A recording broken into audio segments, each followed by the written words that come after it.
Good evening and thank you for watching KTN News. My name is Dennis Sasset and welcome to this coverage that focuses on the just concluded 16 days of activism, with this year's theme being ending violence against women and girls. Today we talk about GBV and socio-economic impacts that continue to be recorded every other new day. But today, cases of domestic violence and suicide have increased in Muranga South Sub-County, according to Area Senior Deputy County Commissioner Gitonga Murungi.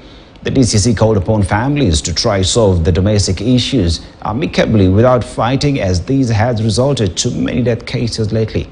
The administrator also decried looming cases of suicide among area residents, calling upon them, those suffering from marital problems, to share whatever they are going through. Asante sana kwa hii nafasi ambayo tunaweza kupewa. Kwa majina kwa ajili ya wageni kutoka huko na kufuatilia ngera tumetua mzee. Asante kwa mwezi nana wako watu wanafanya biashara wa bar. Tunakaribia msimu wa Christmas. Tungeweza kuwauliza, na sasa hii sio kuwaomba msingatie masaa ya biashara yenu. Kama huko na license na imesema ni saa 5, bai ifungwe saa 5. Hapa hakuna night club. So we expect bai yote ya kuuza after masaa ya saa 5. Alafu tuko na visa vingi tu hapa Muranga.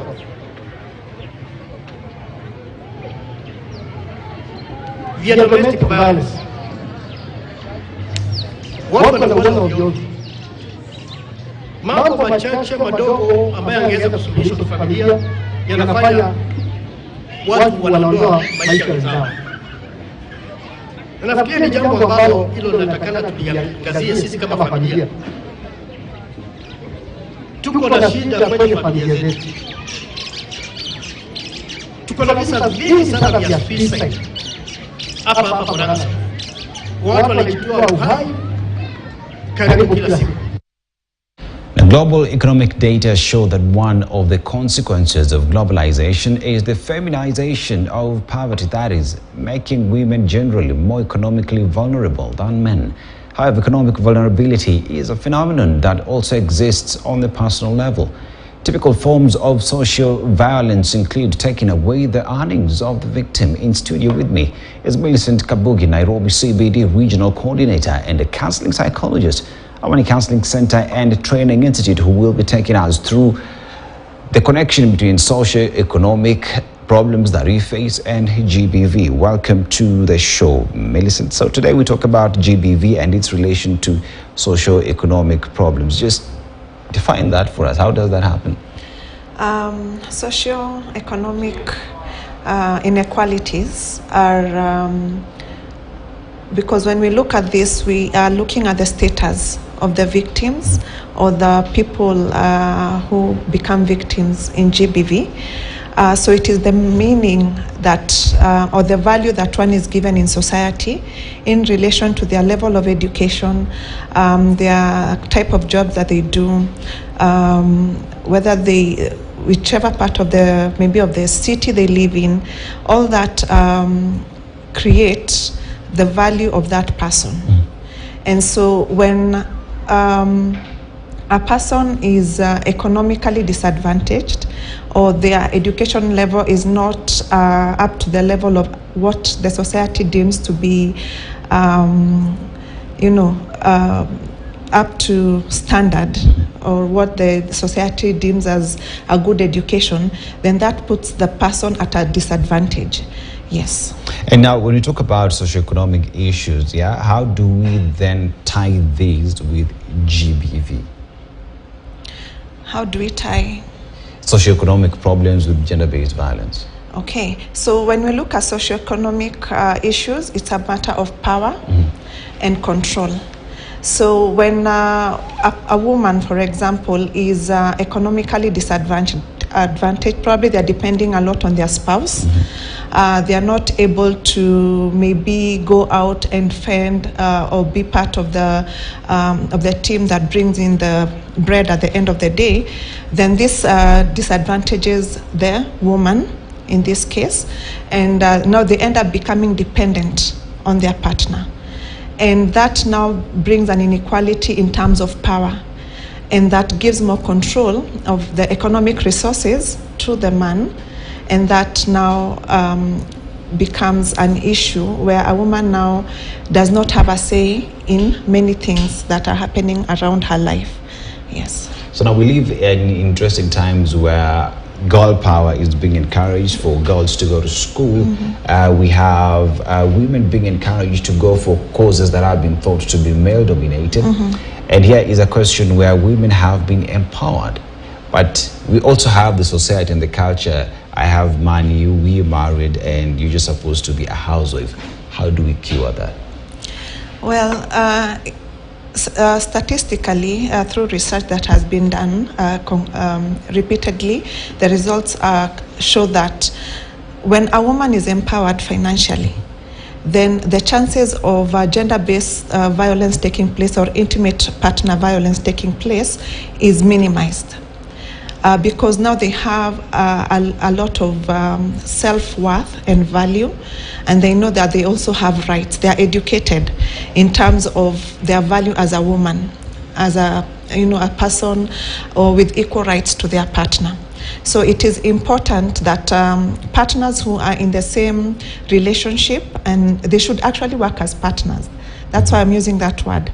Partners have equal roles as much as possible, equal responsibilities and equal rights.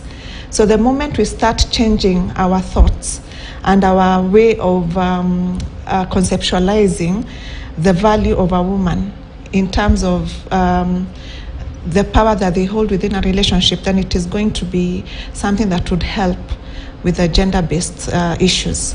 Now, we live in a country where even the Constitution realizes the need of having 2/3 gender rule, but these are, even in Parliament itself, is a problem as we speak right now. So if we are looking at the government as the measure of example that we should follow based on the agreements, the Constitution that has its own demands, but it's not being respected, how do we chant this conversation, have this conversation, so that the person who's in Wajir, Mandera, the far-flung areas get to understand the need of just playing on the same level field?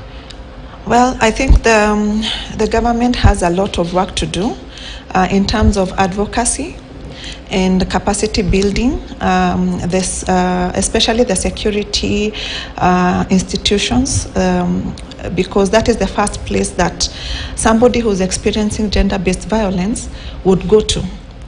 And so that is the first contact that they have with the government. If those security agencies are not able to receive that person the way they are meant to be received, with a lot of care, then this person is most likely, and even the general society, will learn even from the attitudes that the security institutions express, or the way they carry out their duties. It influences the way the whole society picks up the whole matter. So there is a need for continued advocacy and capacity building in our institutions that deal with GBV. Yeah. And now here we talk about gender-based violence is not specifically male or female. It cuts across. Yes. Now, how do we empower the girl child to make them understand that it is okay for you to be yourself, to go to school, to be empowered, to be employed, and at the same time empower the boy child to understand that it is okay for you to let your girls be themselves, empower them to just go out there and experience what this world has to offer. How do we bridge that gap? I think it's still advocacy and education from the very basic level of society, starting with the homes, because that is where the children first learn their identity.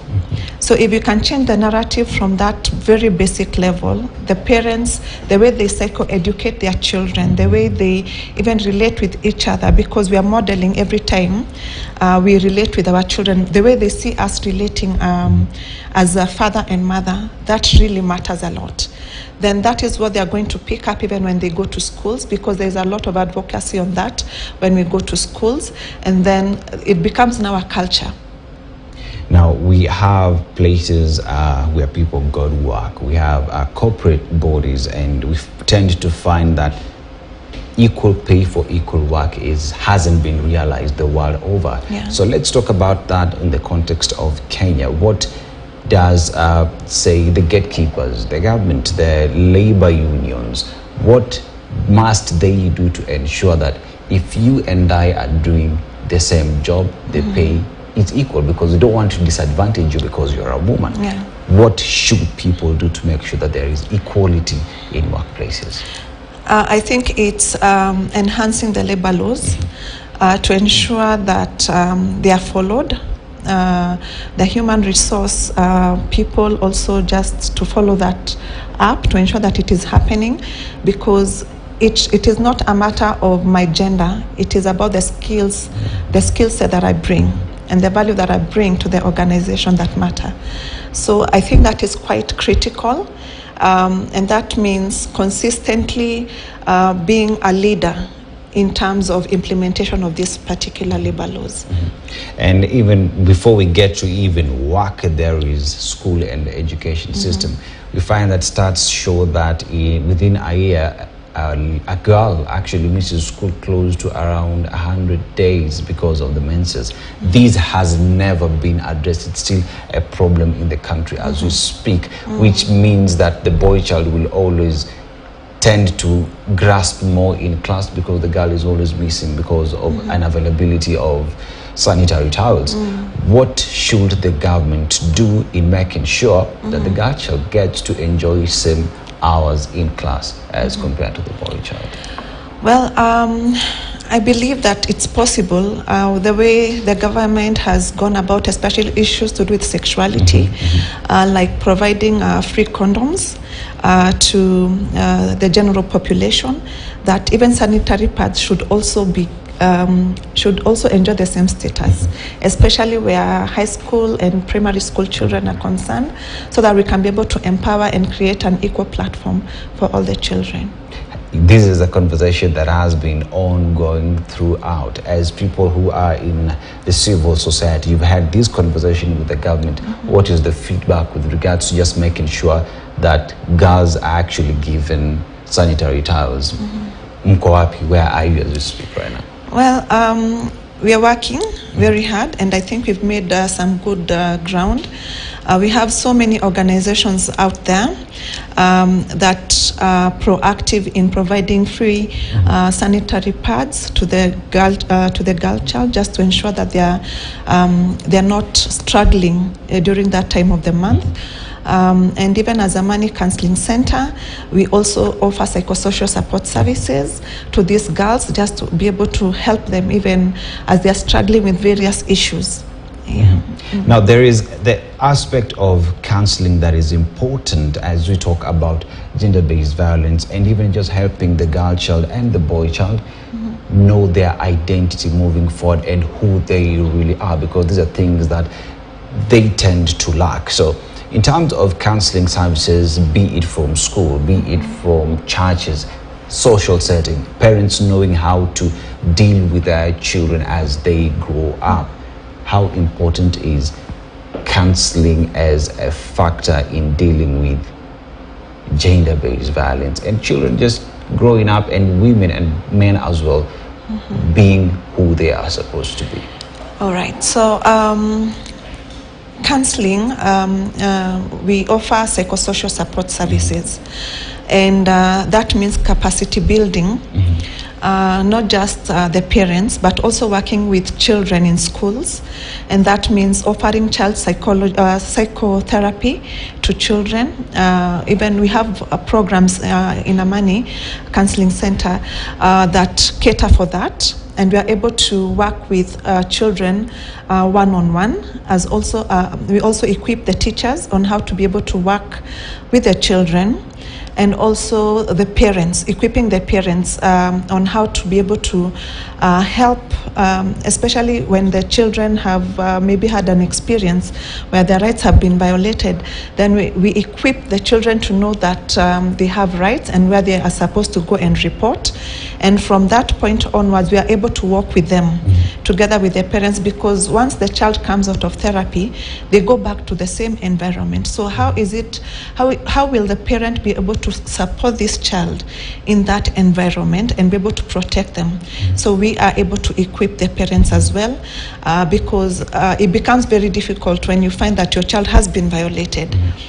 So you need a lot of education, a lot of knowledge, just to know what happens to this child when they are in this situation.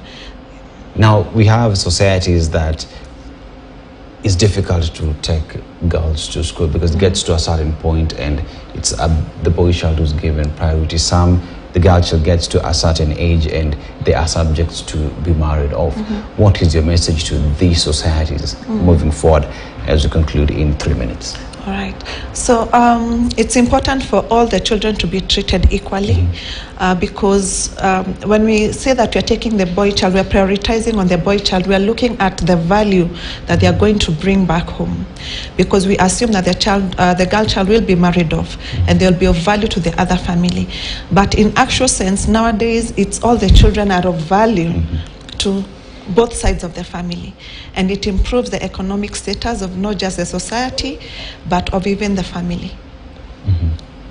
And that is Millicent Kabuge, Nairobi CBD Regional Coordinator and a counseling psychologist, Amani Counseling Center and Training Institute.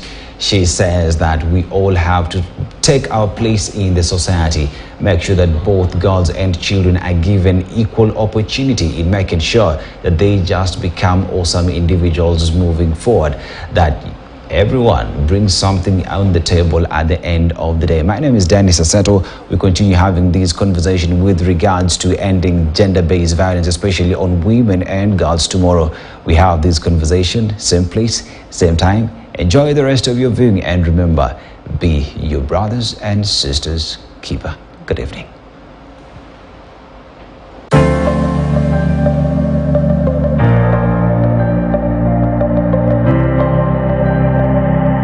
"16 Days of Activism Against Gender-Based Violence" brought to you by